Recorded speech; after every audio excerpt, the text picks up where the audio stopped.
শ্রাবণ মাস চলছে, আজকে সোমবার। তো সন্ধ্যেবেলা হয়ে যাচ্ছে জল তুলতে আড়াশিতলা। সবাই সবাই চান করেছি, সন্ধ্যেবেলা কেউ চান করেনি। দেবীটা রাতে শুনতে পারেনি।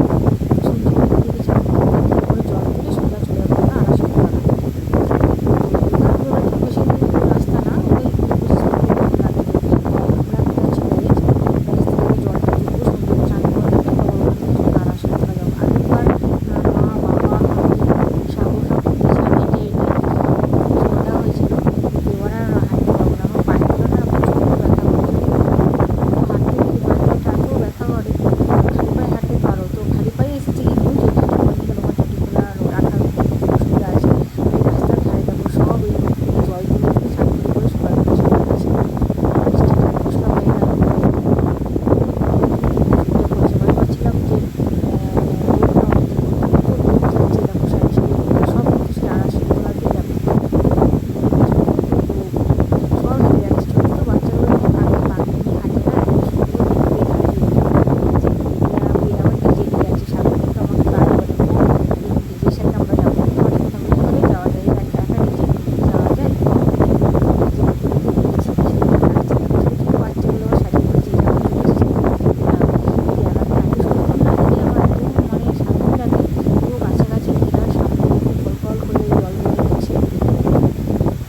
জায়গাটা দেখো কি সুন্দর, এত গাছ এত গাছ, এত সুন্দর লাগছে না দেখতে, এত শান্তি, কি বিশাল বিশাল গাছ, মানে রোদটা মনে এখানে ঢুকতেই পারে না।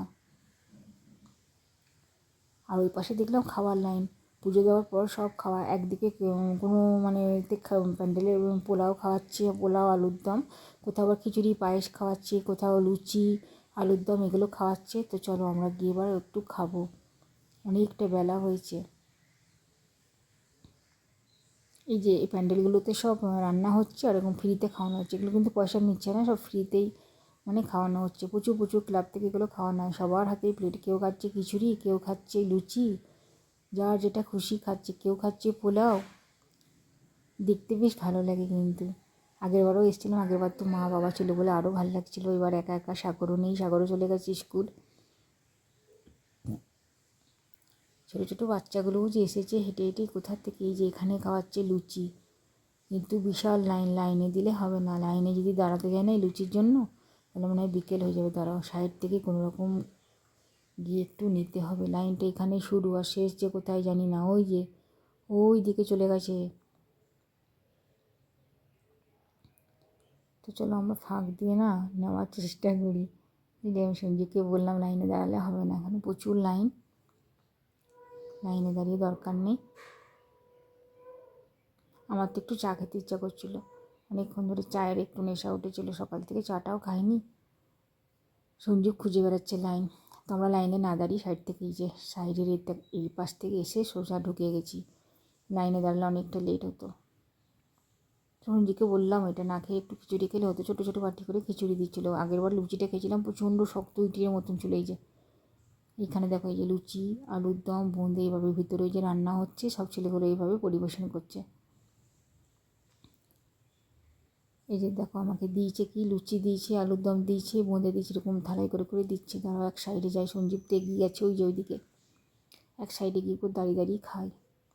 একটু বসার জায়গাও পাচ্ছি না, একটু বসার কোথাও জায়গা পেলে ভালো হতো, এরকম দাঁড়িয়ে দাঁড়িয়ে খাওয়া যায়।